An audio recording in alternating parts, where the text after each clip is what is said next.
Olá pessoal, aqui quem fala é o professor Sandro. Nós estamos numa aula de Sistema CAD/CAM da Universidade Federal do ABC. Nós estamos dando continuidade à aula 5 de tolerância geométrica, na parte 3. Hoje nós iremos falar sobre batimento, né, e GDT, ok? Bom, o que é batimento? Batimento é a análise das situações de desvio de forma, né, e de posição conjugadas. O batimento ele depende dessas duas análises, tá, para estar existindo, porque os desvios que o batimento tem recorrem do desvio de forma e do desvio de posição, tá? Então, o que define o batimento é esses desvios conjugados que a tolerância de batimento tenta controlar, tá? E as tolerâncias de batimento podem ser feitas análise em duas situações, tá? Na condição de análise no eixo axial ou no eixo radial, tá? A gente vai explicar. Bom, a tolerância de batimento radial, tá? A própria palavra já dá uma prévia, né? Radial, ela é analisada através do raio, tá? Se você cortar esse eixo aqui, né? Aqui, ó, cortar a peça nesse sentido, né? Você vai estar cortando no sentido do raio, no sentido radial da peça, tá? Então, ele vai fazer análise por revolução, tá? Que é a tolerância de batimento analisa o efeito dos desvios por revolução, tá? Então, só que esse tipo analisa o efeito no sentido radial, né? No sentido do raio da peça, tá? Aqui está a simbologia da norma, como é simbolizado, né, esse tipo de tolerância. Então, como a gente está trabalhando aí com uma tolerância conjugada, tanto de forma como de posição, então a posição ela exige uma referência, tá? Então aqui a gente tem a tolerância a referência A, ok? E o batimento é indicado por uma flecha, tá? Então, no caso, está sendo verificando o batimento nessa região aqui de forma radial, ok? Porque ó, a flecha indica a direção radial, certo? Diferente da axial. Bom, a forma de medir é como a tolerância de cilindricidade, né? Ou você coloca aí um relógio comparador e vai ver nas revoluções, né, como que funciona esse batimento de efeito radial, né, em direção ao raio, ok? Tanto entre pontos como em um prisma em V, certo? Bom, aqui a gente já tem a tolerância de batimento axial. Então, se a gente está falando de axial, essa análise está em sentido do eixo. Perceba que a tolerância é medida nesse campo aqui, ó, né, da face da peça, né, onde está em direção ao eixo. Então, ó, perceba que a cota está no mesmo sentido do eixo, no sentido radial, né, no sentido ao raio, tá? Então, como essa peça aqui ela é como se fosse um rabo de andorinha, né? Ela tem aqui desculpa, ela é como se fosse um cone, e o cone tem uma variação de raio. Então, se eu quero identificar, né, qual que é o batimento radial, então vou fazer essa medida em toda a extensão do raio dela, né, em todos os pontos de raio que variam, onde varia o raio, certo? Então, aqui está o nosso campo de tolerância, né, sentido, né, radial. E aqui, como eu havia dito, no sentido axial. Eu fico falando muitas vezes para tentar explicar, né, não dar confusão aos alunos. Mas Eu sei que a fala do professor às vezes é um pouco confusa, então eu tento reforçar. Tendo dúvida, às segundas-feiras às 21 horas nós temos as aulas de dúvida, ok? Bom, como eu disse, na forma axial, né, a indicação é feita na face da peça, né, na face do tarugo, né? É diferente que a radial indicada em direção ao raio, aqui é em direção paralela ao eixo, ok?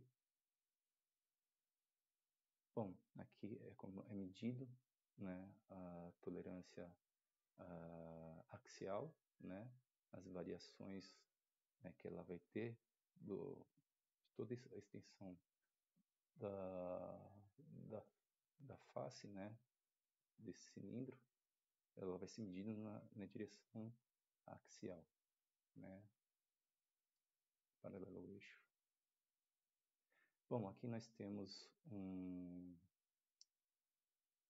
uma peça, né, que mostra bastante da tolerância de batimento, né? E aqui nós percebemos que a maioria delas, ou todas, né, estão relacionadas ao batimento radial, tá? Então é assim que aparece em um desenho, tá? Aqui ele deixa uma legenda que é um C com um L, né, que é linha de centro, né? Ele diz que a referência aqui é a linha de centro. Então, ele dá a nomenclatura, então a gente não precisa referenciar essa linha de centro, certo? Então, é desta forma que é feita o batimento. O batimento, então, ele pega aqui as referências H e L, tá? Em alguns pontos ele pega H e L, em outros pontos ele pega a linha de centro, certo? Bom, então aqui nós fechamos as tolerâncias geométricas, né? Tanto de forma, de posição, também de... Sempre me foge esse nome. Forma, posição, localização e batimento, ok? Bom, eu coloquei aqui no final a norma ISO R1101, ela mostra algumas restrições para a indicação de tolerância geométrica, né? Então, eu vou colocar algumas delas aqui que eu acho importantes, né? Que o entendimento de toda a norma pelas restrições, elas se sobressaem. Não digo mais importante, mas elas se sobressaem, tá? Então, a primeira delas é que as tolerâncias geométricas não devem ser indicadas a menos que seja indispensável. Isso a gente já viu, né? A gente sempre utiliza as tolerâncias geométricas quando elas comprometem a, a peça ou o encaixe, o conjunto, né?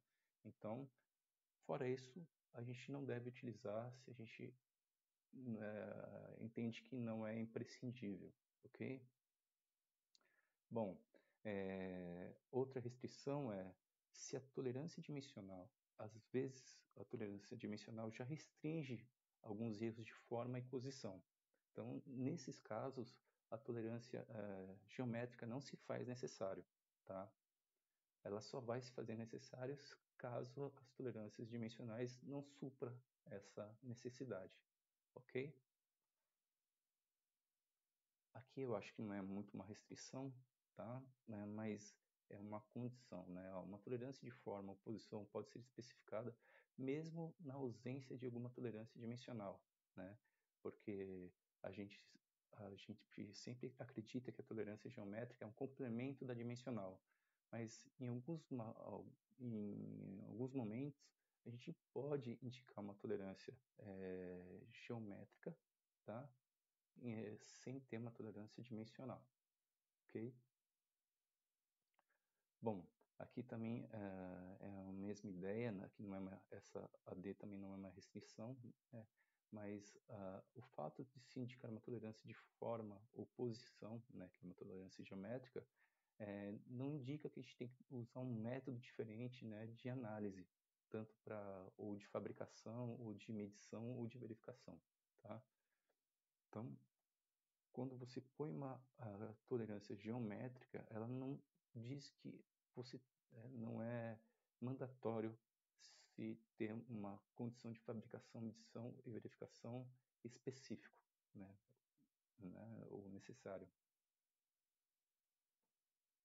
Bom, aqui nós fechamos a tolerância geométrica, tá? E agora nós vamos para GD&T. Bom, aqui eu mostro um bloco de motor, né, onde ele um bloco de motor, e aqui eu vou mostrar ele em funcionamento para vocês, tá? Olha lá. Então, nesse funcionamento de motor, geralmente você precisa, para GD&T, um monte de indicações, né, de tolerância. E geralmente as pessoas pensam que o GD&T é o uso largamente expansivo de tolerâncias geométricas, mas ao contrário disso, o GD&T veio para usar só o que é necessário para explicar todas as condições de desenho, ou dar mais condições de ser entendido o desenho, tá?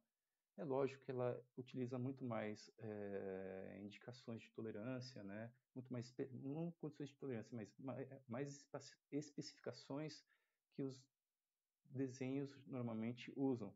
Mas com isso ela traz uma, que eu vou mostrar para vocês, comunicação, uma melhor comunicação, um campo de tolerância mais largo, né? Ela consegue fazer que a, a empresa que vai produzir a peça entenda na totalidade o que é necessário, somente o que é necessário para produzir a peça sem perda de material, né? Perda de material, entenda quando a qualidade rejeita uma peça, né? Essas peças não vão ser dispensadas com o GD&T como eram dispensadas sem o GD&T, né? Porque o GD&T traz maior condição de evitar esses desperdícios, ok? Então vamos voltar lá para a apresentação, né? Bom, GD&T, o que significa essa sigla, né? É Geometric Dimension and Tolerance, né? Que uma tradução literal seria dimensão geométrica e tolerância, ou uma tradução livre, dimensionamento geométrico e toleranciamento, né? Para vocês entenderem a linguagem de DT, ela não é apenas identificada, ela não apenas identifica elementos geométricos no desenho da peça, mas também determina como isso deve ser feito. Então, ela não é simplesmente indicar, né, as tolerâncias geométricas, mas ela dá condições de você saber quando usar, quando não passar dos limites, né, e assim por diante. O estudo de GD&T ele não é simples, tá? Ele é um estudo existe hoje empresas que trabalham só com GD&T. Eu até dei referência de algumas empresas que trabalham com isso, mas de uma forma bem extensa, cursos de GD&T, tá? Porque GD&T, a compreensão da totalidade demanda um conhecimento muito largo, né? E assim por diante. Bom, quando surgiu o GD&T? Ele surgiu por volta de 1940, né? Pelo engenheiro Stanley Parker. Ele era um escocês da região da Alexandria, tá? E na época da guerra, né? A produção, né? Pelas condições de guerra já estavam estressadas, todos exauridos, né? E ele precisava de peças para, né, produzir artigos para a guerra. Então ele não podia perder, né? Peças pela qualidade, né? Pelas tolerâncias que eles tinham na época, os tipos de tolerâncias restrita que eles tinham na época. Então, através de um sistema de tentativa e erro, ele foi entendendo que as peças, né, muitas peças que estavam sendo rejeitadas, podiam ser não reaproveitadas, porque elas não foram trabalhadas, mas podiam ser aproveitadas, né, enquanto a inspeção estava rejeitando, né? E ele identificou que o problema estava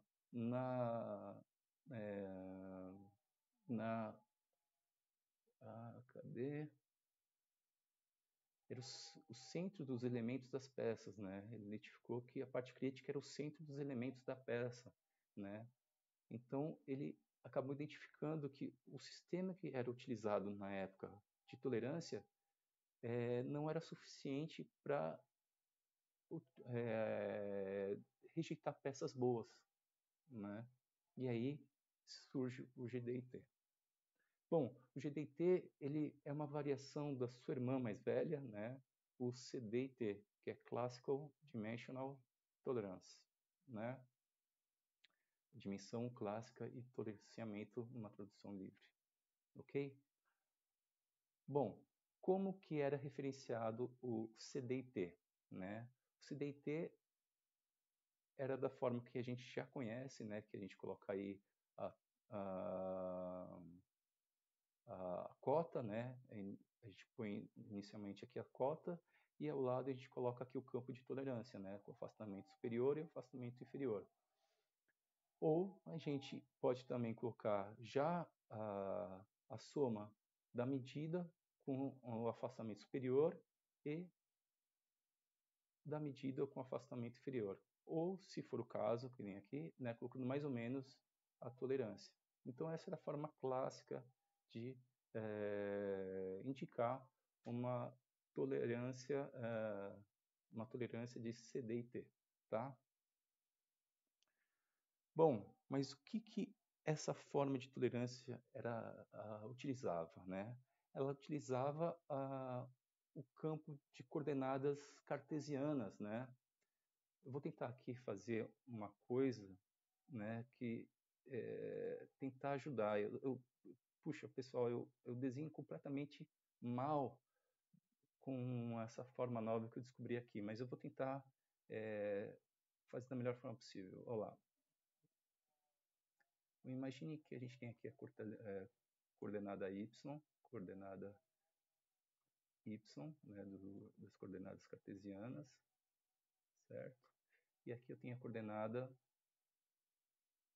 opa, legal, x, tá? Certo? Aqui eu vou fazer uma extensão dessa parte quadrada central aí, ó. Opa, eu me descuidei e variou aí, ó. Certo? E aqui também, tá? Agora eu estava mostrando as extensões máximas em x e mínimas, máximas e mínimas em x e máximas e mínimas em y, tá? Percebam comigo que tanto em y quanto em x eu tenho um ponto máximo aqui, né? E tanto em x como em y eu tenho um ponto mínimo, tá? Porém, perceba que se eu colocar essa forma quadrada inscrito numa circunferência, ele vai tocar nesses pontos aqui, né? Toca nesses 4 pontos. Então, o que eles perceberam? O sistema clássico, que era nas coordenadas cartesianas, elas tinham pontos máximos e mínimos que se rotacionados, né, eles abrangeriam muito mais peça, né? Por quê? Porque esse ponto máximo ele está aqui, mas ele pode estar aqui, ele pode estar aqui, né? Enfim, ele pode abranger todo esse campo máximo como tanto ponto mínimo, tá? Então, o que foi entendido é que o sistema clássico, que é cartesiano, que é a forma de um quadrado, ele não abrangia como sistema cilíndrico as tolerâncias. Se eu partir de uma tolerância daqui do ponto zero até aqui, vamos supor que aqui seja, sei lá, ó, vamos lá. Daqui até aqui eu tenho, vamos supor, pegando a diagonal aí. Vamos supor que aqui eu tenha, sei lá, 2,5, 3. Vamos supor que eu tenha 3 na diagonal, 0,3. Então, daqui até aqui eu tenho 1,5 e daqui até aqui eu tenho 1,5, certo? Então, esse ponto, ele abrange o ponto 2, né? Ele abrange o ponto 2 em uma determinada forma, certo? Mas ele não abrange esse ponto aqui, né? Que é o mesmo que esse daqui para a extremidade 2 em x. Então, foi essa a concepção. Tá? Não sei se eu me fiz claro, mas a concepção da forma clássica para a concepção de GDT é que o campo cilíndrico, né, tem um ganho de 57% da produção que seria dispensada pela inspeção de qualidade. Tá? Então, deixa eu mudar aqui para a seta novamente. Então, o GDT ele abrange toda a parte de circunferência, enquanto o CDT só abrange a parte quadrada. E com isso a gente tem um ganho de 57% na produção. Poxa, isso é extremamente considerável, né? Bom, mas o que é o GDT? O GDT é uma linguagem internacional de símbolos, né? A gente vai mostrar lá como que funciona a simbologia do GDT. Não difere muito da terminologia que a gente viu em geometria, em tolerância geométrica, porque é uma tolerância geométrica dimensional, tá? Promove uniformidade, né, nas especificações e interpretações do desenho. Lógico, porque quanto mais informação você dá, você promove essa uniformidade de compreensão de quem projeta com quem produz. Reduz controvérsia, né? Lógico, porque se você consegue suprir com mais informação, né, você evita que dê margens de má compreensão, né? Aumenta as tolerâncias do produto, né? A gente viu lá, aumenta em 57%, né, na produção. Melhora a montabilidade, né? Vou até mostrar um pouco para frente aí com a parte de condição máxima, né? Máximo material. Eu vou mostrar para vocês lá como funciona isso. Melhora a montabilidade de uma peça em um sistema. E melhora a comunicação, porque se você... Não é que a gente... De novo, GDT não é... vamos puxar tolerância geométrica nesse desenho. Errado. O que o GDT faz é como se fosse a literatura, vamos pensar. O desenho técnico convencional, ele te dá um resumo da peça, tá? Que nem sempre você consegue entender. O resumo é bom, mas nem sempre você consegue entender. Em algumas situações você não consegue entender. O GDT, ele te mostra toda a teoria completa para você compreender a situação. Então, não é que ele dê informação a mais, ele dá a informação necessária para a compreensão, né? Ele consegue comunicar na íntegra o, o, as informações do design do produto, né? Então, ele promove a comunicação e reduz tempo e dinheiro, né? Porque se você admite mais peça, você não tem, né, a, enfim, a relação de tempo aqui está relacionada em vários fatores, né? E como você admite mais peças, né, que poderiam ser descartáveis, você também aqui você ganha dinheiro, né? Reduz gastos. Bom, a norma, né, básica para GDT não é a única, tá? Ela é a básica para GDT, é a SME Y14.5, né? A sua última versão está em 2018, tá? É lógico que a gente tem todas as tolerâncias geométricas, né, que abrangem outras normas, que fazem parte, dá suporte para o GDT. Mas hoje, o GDT é dita como ASME Y14.5, ok?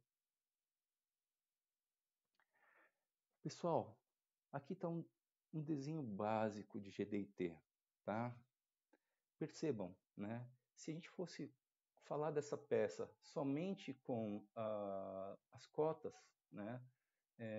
Perceba, seriam desenhos com poucas informações. Olha lá, cota de 48, a cota de 70, né? O diâmetro de 69, tá? O diâmetro aqui de 19. Mas, se vocês olharem aqui os quadros maiores em amarelo, tem bastante informação aqui, não tem? Vamos começar aqui com a referência C. Se lembra que a gente tem da tolerância geométrica aqui, de posição e de... Nossa, sempre me foge. Posição e localização. Elas dependem de uma referência, né? Olha aqui a referência C.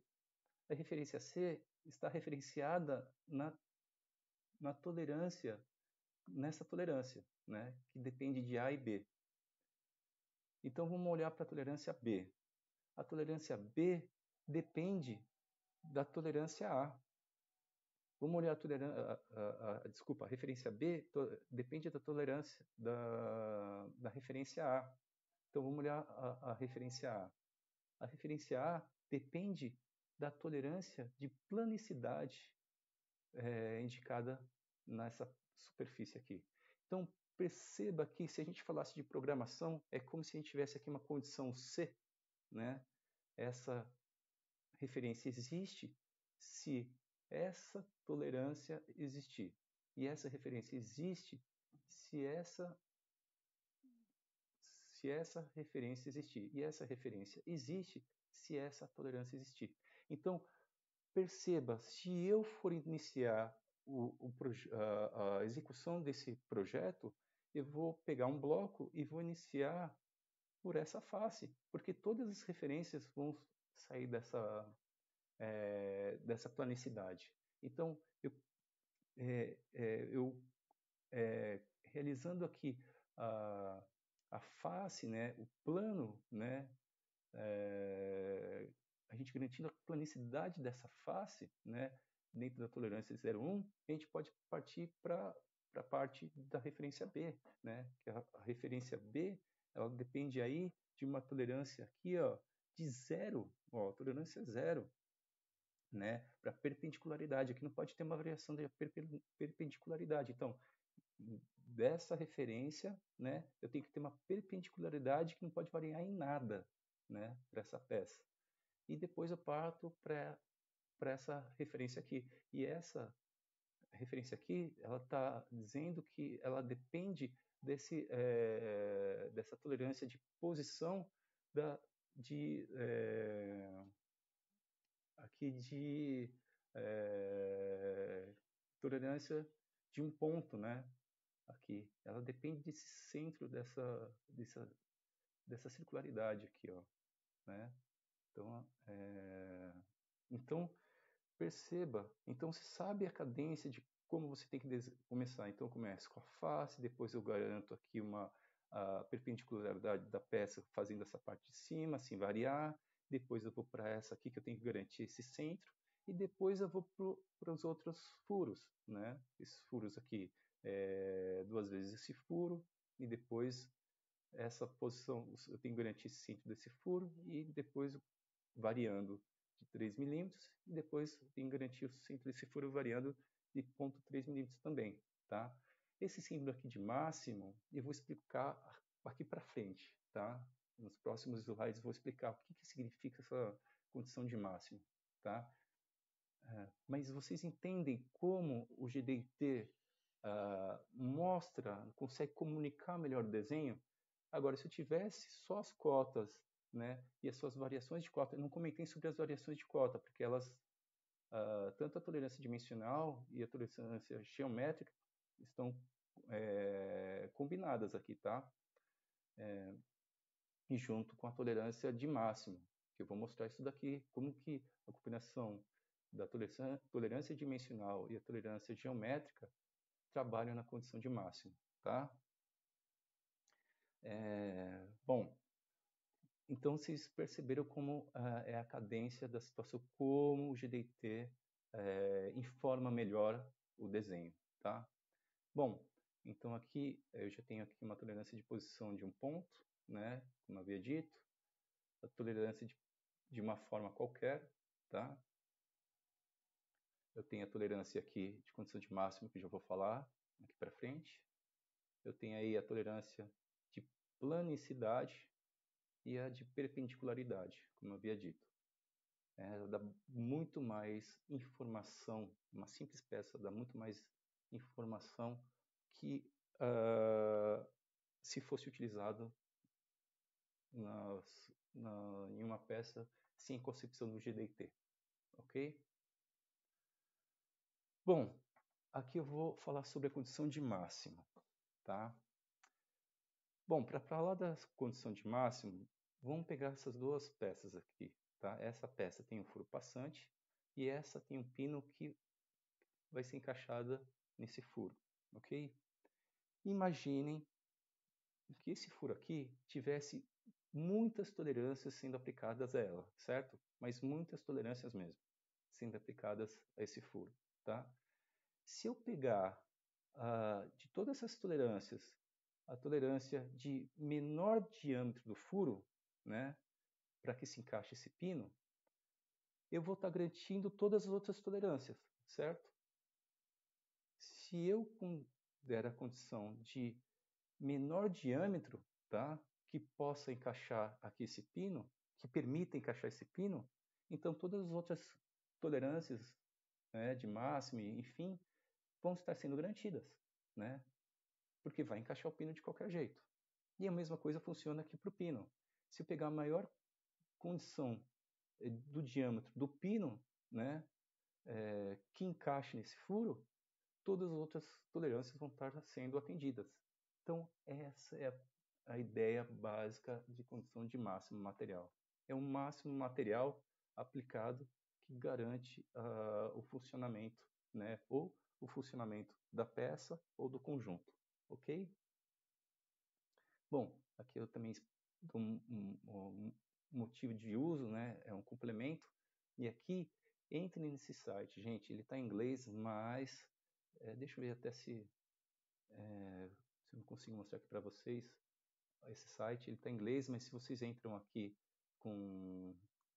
pedindo para o Google traduzir para vocês, ele traduz toda a teoria. É muito legal, é onde eu peguei essa ideia aqui, tá? Ele dá muito mais referência, né? Ele fala muito mais sobre o assunto. E se vocês quiserem saber mais sobre todos os símbolos, né, da tolerância geométrica, ele vai explicar. Só você clicar em cima dele, ele vai abrir todo o texto aqui. Bem legal mesmo, tá? Bom, vamos voltar aqui para a teoria. Entender o que é condição de máximo material? Tendo dúvida, participe das aulas de dúvida às segundas-feiras, às 21 horas. Ok? Bom, agora vamos falar de datum, né? Aqui, no caso, é o datum A.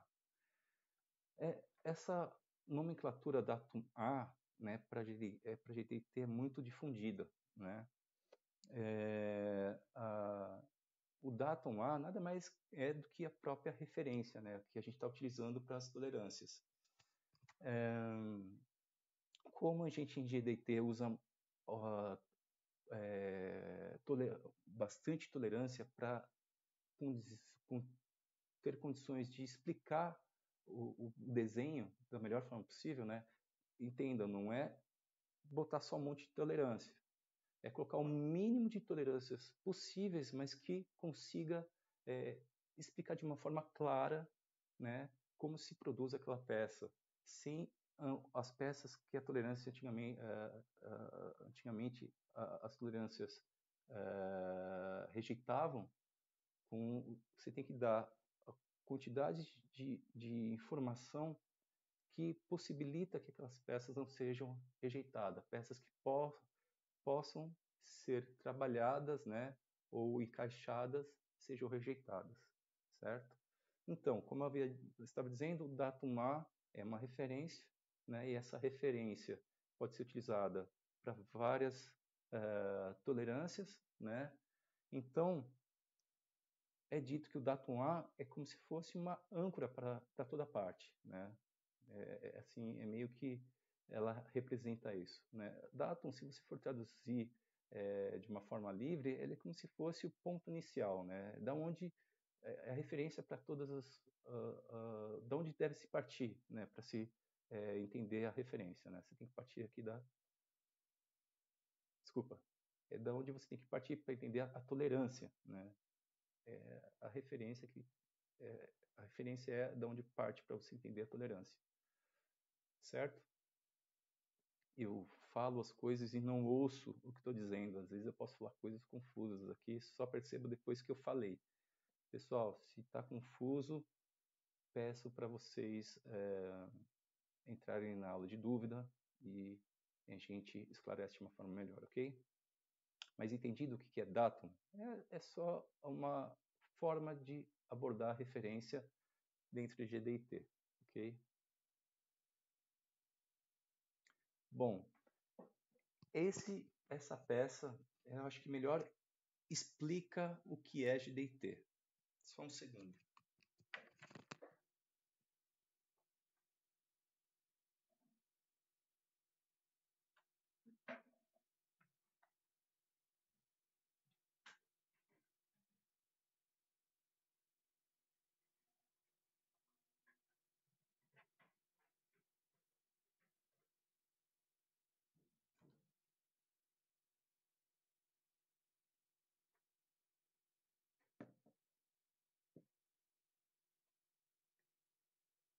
Imagine vocês que eu vou projetar essa peça, parece um pino aí, né? Da forma convencional, né? Eu vou mandar produzir essa peça lá na usinagem lá da faculdade, né? É um pino simples, né? O que eu iria dar de informação? Eu iria dar a informação de uma cota aqui, certo? Indicando o diâmetro, né? E iria aqui colocar uma referência dando o comprimento só da peça, tá? Nem precisava colocar uma outra cota, só dá aqui uma referência do comprimento desse pino. É uma forma simples, certo? E quem pegar esse desenho conseguiria entender, né? Caso surgisse alguma dúvida, ele ia perguntar lá para mim e tal, né? O que poderia estar sendo esclarecido, né? Ele ia perguntar alguma dúvida dele, né? Que ele não estar entendendo, que eu poderia esclarecer. Bom, mas imagine que eu estou produzindo isso em larga escala, tá? Isso aqui está sendo produzido para, sei lá, encaixe de mesas, né? São pinos para armários, sei lá qual a aplicação desse pino. E aí, para você não perder peças, você coloca aí uma tolerância dimensional. Você fala, olha, você pode variar aqui de 19,5 até 20 milímetros, né, de diâmetro. Tá aceitável, né? E você tem que dar uma perpendicularidade para ele aí de 0,5, tá? Você pode variar aí de 0,5. Se a gente fosse ver isso de uma forma clássica, né? Isso a gente teria lá um campo clássico, cartesiano e tudo mais, né? Porém, quando a gente coloca também essa simbologia de máximo aqui, a gente dá mais uma informação, né? Então, combinando, a GDT combina todas essas informações juntas, desculpa, a condição de máximo material combina todas essas ideias juntas, né? Como? Vamos olhar esse pino aqui, né? Imagine que esse pino, ele tem, esquece a condição virtual de início, tá? Ele tem aí uma condição de mínimo material, que é 19,5, que é dado pela tolerância aqui de menos meio, tá? Ele tem aí uma condição de máximo material, que é 20 milímetros de diâmetro, tá? E ele também tem uma condição de perpendicularidade, né? Que o campo aqui de inclinação que esse eixo pode ter é um diâmetro de 0,5. Se a gente combinar todas essas tolerâncias juntas, né? Perceba, olha lá, vamos olhar, né? Você tem aqui, ó, a cota de mínimo material, essa daqui, tá? Essa menor aqui, ó, que mostra bem a parte mínima, né? Se a gente for relacionado. Aqui você tem uma condição de máximo material, né? Que mais que ele dá aqui? Se a gente for inclinar na inclinação que ele permite, que é de meio, esse condição de desculpa, não é condição de máximo material, condição de dimensão máxima, ele pode inclinar até um ponto que vai chegar a esse ponto extremo aqui, ó, esse ponto aqui. Para vocês entenderem, de novo, vamos lá, né? Eu vou mostrar para vocês uma caneta vermelha. Então, eu posso variar minha medida, tá? Aqui, ó, suponho que essa seja a medida de 19,5, tá? Aqui eu estou mostrando para vocês essa medida de 19,5, tá? Essa medida de 20, certo? Porém, essa peça com um 20, ela pode chegar, né, a variar aqui e ela pode variar também até aqui, certo? Então, esse ponto aqui é meu ponto de máximo, tolerância máxima, condição de máximo material. Então, se eu pegar a base dele aqui no máximo material, no dimensão máxima, e aqui esse ponto aqui, então eu tenho um campo virtual que me dá de dimensão de 20,5. Então, essa é a condição de máximo material, né? Essa é a condição que eu vou trabalhar, né? Nesse ponto máximo aqui. Nesse ponto máximo para os dois lados, garantem que meu pino vai encaixar lá, tá? Porque minha tolerância permite eu chegar até aí, não é? Então, essa é a condição. Bom, espero que vocês entenderam isso, né? Porque é aceitável, não é? Deixa eu mudar aqui para seta novamente. Esse ponto é aceitável, não é? Ele está na condição no diâmetro máximo e na inclinação máxima que ele pode ter. Então, esse ponto pode ser aceitável, tanto para esse lado, como se ele vai inclinar-se para esse lado, né? Que é a condição virtual que ele está me dando aqui também. Então, tanto para os dois lados, ele é aceito para encaixar no furo. Então, essa é a minha condição de máximo. Bom, vantagens. Não é que não existe desvantagens para a metodologia de GDT, né? Existe mitos, né? Que as pessoas se relacionam com desvantagens, mas são mitos, né? Então, vamos lá. Primeira, redução de custo pela melhoria da comunicação, lógico. Quanto mais informação que a gente dá no desenho, né? Que exemplifique melhor explique melhor o desenho, né? Quanto mais eu melhorar essa comunicação, menos perda eu vou ter, certo? Permite uma interpretação precisa, né? Você lembra que eu disse que é como se fosse um texto? Em vez de você dar uma forma reduzida, você dá o texto inteiro para a pessoa compreender, porque se ela tem uma compreensão total, ela não falha, né? Tanto o pessoal que vai na metrologia também, né? Olhando lá as condições de tolerância, ela não vai rejeitar também tanto peça. Aumento da zona permissível, a gente viu que sim, né? Aumenta o campo de tolerância. Em alguns casos, fornece bônus de tolerância, né? Não é que oferece bônus, né? Aqui a pessoa está exagerando. Mas sim, ela dá condições, né, que algumas vezes seria um bônus, porque na condição clássica ou na condição sem o GDT, não seria utilizado o máximo da tolerância, certo? Garante a intercambiabilidade entre as peças em montagens, a gente mostrou aqui, sim, se lembra daquela situação do furo, né? Se a gente colocar o menor furo possível, né, que permita o encaixe do eixo, a gente está permitindo que qualquer peça que tenha aquela condição do furo, do mínimo furo, vai encaixar, não é? Garante zero defeito. Aí já nas concepções mais aprofundadas de GDT, tá? Que a gente está dando aqui só uma prévia do que seria um GDT, para vocês entenderem o que é GDT. O estudo GDT é um estudo largo, amplo, que não para no que a gente está abordando aqui.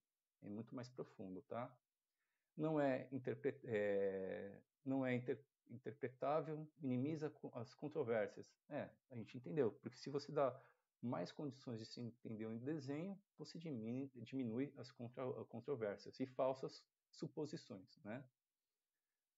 Possui consistência para ser usado em aplicações computacionais. Aí também é um outro campo do GDT, tá? Aí a gente aproxima a representações computacionais, né, geométricas e computacionais, né, então é o que a gente está abordando aqui. Bom, vamos falar de mitos, né? O GDT aumenta o custo do produto? Não, não, pelo contrário, ele, por aceitar mais peças, ele diminui, né, o custo. Não há necessidade do uso do GDT? Também não, né? A gente viu que o GDT amplia nosso campo de aceite de peças, né? Em até 57% mais, né? O sistema cartesiano é mais fácil de usar? Também não, né? Não tem procedência isso. Desenhos de GDT levam mais tempo para serem feitos? Lógico que não. Fazer mais algumas indicações, dar mais algumas informações, né? Se existisse, sei lá, um pouco mais de tempo, ganharia em tudo que aquilo proporciona. O GDT é uma norma ASME, acho que aqui eles colocaram errado na tabela que eu puxei de, um, de uma bibliografia, acho que aqui é 14.5. Bom, é uma falha, tá? São confusos? Não são confusos, né? Elas dão, como a gente falou, o GDT ele tem uma série de situações que tentam conduzir, né, melhor a produção. O que eu falei foi só de alguns pontos, tá, gente? Mas o GDT é bem amplo, tá? E não, ela não é confusa. O GDT deve ser usado somente em peças críticas? Não. Você viu que até em um pino a gente pode utilizar, se aquilo vai aumentar a produção, é favorável. O dimensionamento e toleranciamento geométrico são etapas separadas? Também não, né? A gente viu que a gente compõe tudo isso junto, tá? E até na condição de máximo material, a gente viu que a gente tem que utilizar, né, no exemplo anterior aí, utilizando tudo junto, a gente consegue ganhar os campos de tolerância aí maiores, né? E assim por diante. É possível aprender GDT em 2 dias? O GDT é um estudo totalmente largo, existem disciplinas, né, cursos só de GDT, né? Existe o Amito Toyo, colocou bastante material de GDT, né? Existe maquinários, né, com programas para GDT, enfim, cálculos matemáticos, né, e computacionais estudados para GDT, enfim, né, é um campo bem amplo. Bom, eu trouxe aqui algumas regras fundamentais de GDT, né, que muitas literaturas abordam, então eu peguei algumas que eu achei essenciais. Não são todas, né, não é todas que abrange as normas e assim por diante, tá? Efeitos didáticos, melhor da compreensão. Bom, aqui no primeiro falou, cada dimensão deve ter uma tolerância, exceto aquelas dimensões especificadas, especificamente identificadas como referência, máximo, mínimo ou tamanho de comercial.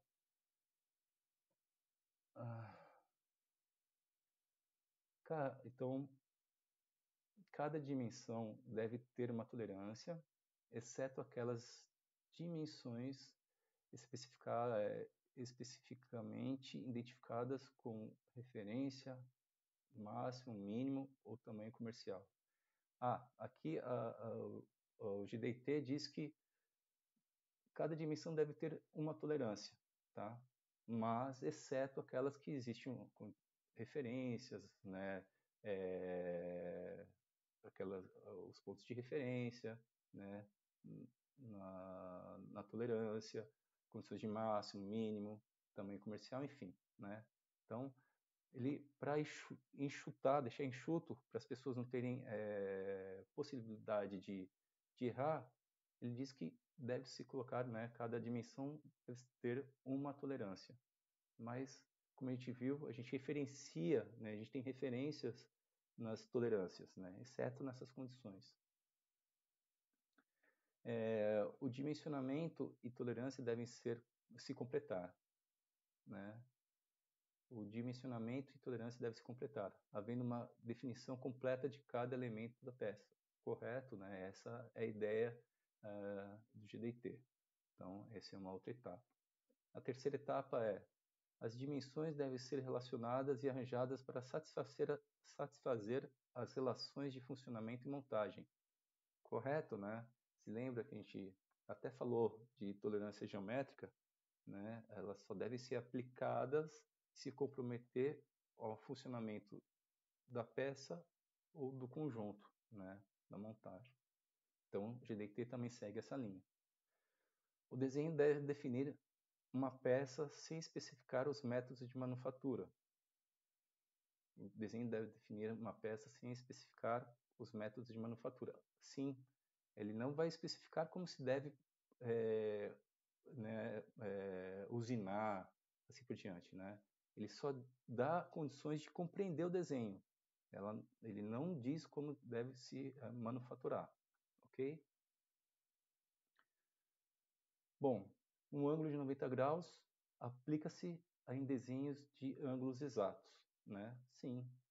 Né? Então, se referencia um ângulo de 90 graus em ângulos exatos. E um ângulo básico de 90 graus aplica-se quando são localizadas e definidas por dimensões básicas e não é especificado o ângulo. Aqui ele diz que não é especificado o ângulo. Tá? Então, aqui um ângulo básico de 90 graus aplica-se onde as linhas de centro dos elementos de forma ou superfície mostradas em ângulos exatos de um desenho são localizados e definidos por dimensões básicas e não é especificado o ângulo. É isso, o ângulo de 90 graus não é especificado em ângulos onde são localizados e definidos por dimensões básicas. Tá? Se é dimensões básicas, não se deve mostrar aí o ângulo de 90 graus.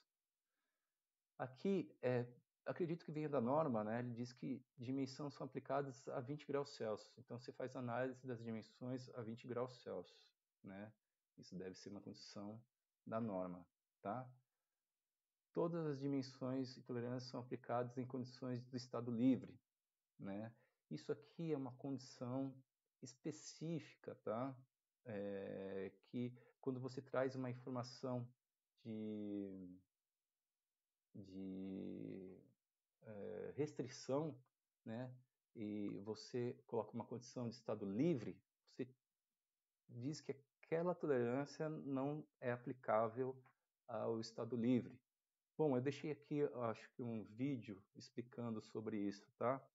Então, se quiser mais informações, isso aqui para o nível que a gente está aprendendo de GDT não se faz tão necessário didaticamente agora, tá? a menos que de outra forma especificada. A menos que de outra forma especificada, todas as tolerâncias geométricas aplicam-se à profundidade tal, aplicam-se à profundidade total, comprimento, largura do elemento. Sim, né? A menos que de outra forma especificada, se aplica, né, o GDT à profundidade total, comprimento e largura de elemento, ok? E aqui uma dimensão especificada em um detalhe do desenho não é mandatório para o elemento do desenho de montagem. Ah, sim. Então, às vezes, você faz lá para se compreender melhor, mas ele não é mandatório para a especificação de desenho de montagem. Tá? Para se produzir aquele elemento, sim, mas para montagem, nem sempre se faz necessário. Ok? Então, essa é a compreensão de GDT. Bom, aqui eu dei alguns exercícios para vocês. Pessoal, aqui tem mais rata, tá? Vamos lá, eu vou ler com vocês para tirar essa dúvida. Ó. Um eixo tem diâmetro D. Aqui vocês têm que colocar os dois últimos números do RA de vocês, da esquerda para a direita, tá? São os últimos números. Tá? Então aí você vai obter o diâmetro o diâmetro que a gente está falando do eixo aqui, certo? Com números muito pequenos, multiplicar por 10, ok? Aqui, o afastamento superior e inferior, respectivamente. Então, o superior aqui são os... Aqui eu tinha colocado o posterior, mas é o anterior, né?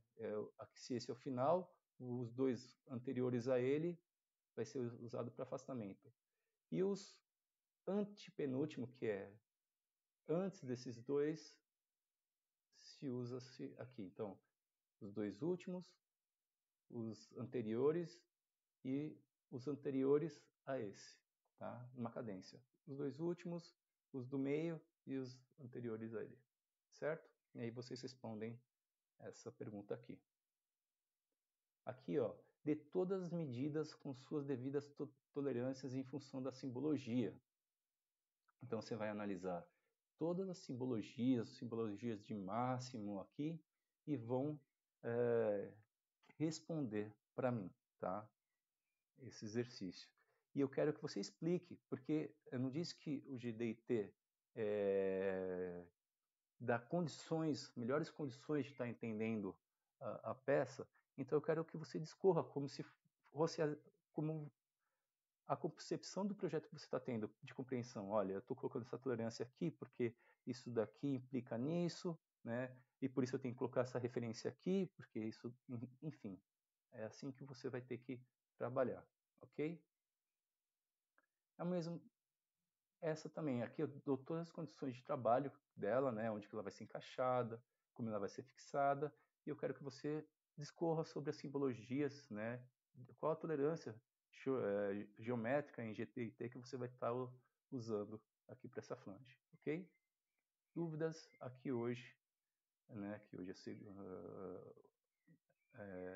às segundas-feiras, às 21 horas, ok?